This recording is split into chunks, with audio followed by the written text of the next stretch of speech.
C'est une année novatrice, une année sans précédent, une année qui n'est pas de tout repos, une année dédiée à l'adaptabilité, parce qu'on s'est adapté, on s'est innové, on a changé, on s'est ajusté, on a fait plein de nouvelles choses, on est sorti de notre zone de confort. En ce qui concerne la reprise de l'UCA, ça a été un petit peu compliqué, comme les commerces qui rouvrent en période un peu difficile, comme celle du Covid.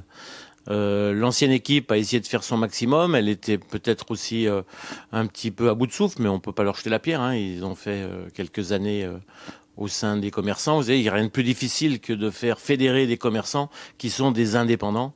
Donc c'est quand même très compliqué. Cette année, je pense que l'ensemble du commerce de Chambéry a compris qu'il fallait être unis, soudés, pour pouvoir avancer, pour pouvoir se sortir de cette crise qui est sans précédent et qui est vraiment méconnue même à travers l'État et les dirigeants. En ce qui concerne les retours pour la fermeture à 18h, c'est très nouveau, hein, puisque ça s'est fait depuis samedi.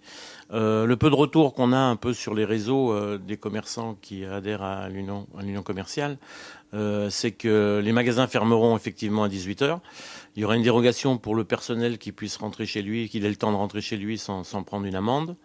Et une ouverture certainement un peu plus tôt le matin, voire être ouvert entre midi et 2 pour les commerces qui sont fermés, voilà, pour rattraper cette tranche horaire.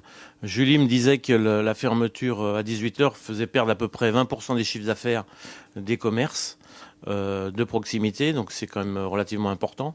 En plus du Covid, hein, des 3 mois de fermeture, enfin voilà, les choses s'enchaînent, mais si c'est pour avoir un futur, comment dirais-je, plus meilleur, oui, comme tu dis, un futur meilleur, ça serait quand même bien de faire l'effort, voilà.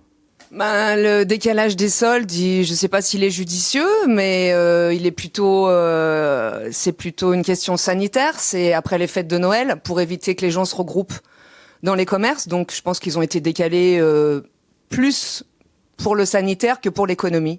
Après, on s'est adapté. Beaucoup de magasins ont fait des soldes privés, enfin des ventes privées pour contrer ce manque et pour s'aligner aussi avec Internet, et la grande distribution qui est en vente privée.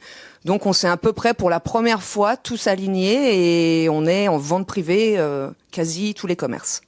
Cette année, oui. Cette année, on est obligé. Les autres années, non. Hein? Moi, j'ai jamais travaillé de vente privée depuis 16 ans que j'ai la boutique, mais là, on est obligé de s'aligner parce que s'ils achètent pas chez nous, ils achètent moins cher sur les réseaux. Donc, on s'adapte. En fait, cette année, par rapport aux autres années, il y a des gros moyens de communication qui ont été mis en route au niveau national, au niveau régional et au niveau communal sur le fait de venir consommer en centre-ville et d'opter pour les circuits courts et de faire travailler le commerce de proximité. Donc, il y a un gros impact sur les gens. Je pense qu'ils ont pris conscience de l'importance de faire travailler les centres-villes et maintenant à nous de pérenniser ça et de faire en sorte qu'ils nous restent fidèles. Oui, cette communication a été très importante, elle a été très bénéficiaire pour les commerces de centre-ville, même si à la sortie, vu la conjoncture du Covid, le business c'est pas trop facile. Mais vous voyez, par exemple, on a vendu plus de 6 000 € de chèques cadeaux de 10 €, ce qui fait 60 000 €.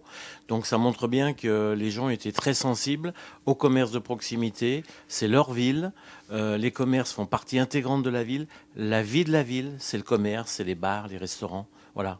Et donc, on a pu vendre aussi des chèques cadeaux pour les bars et restaurants, spécifiquement pour eux.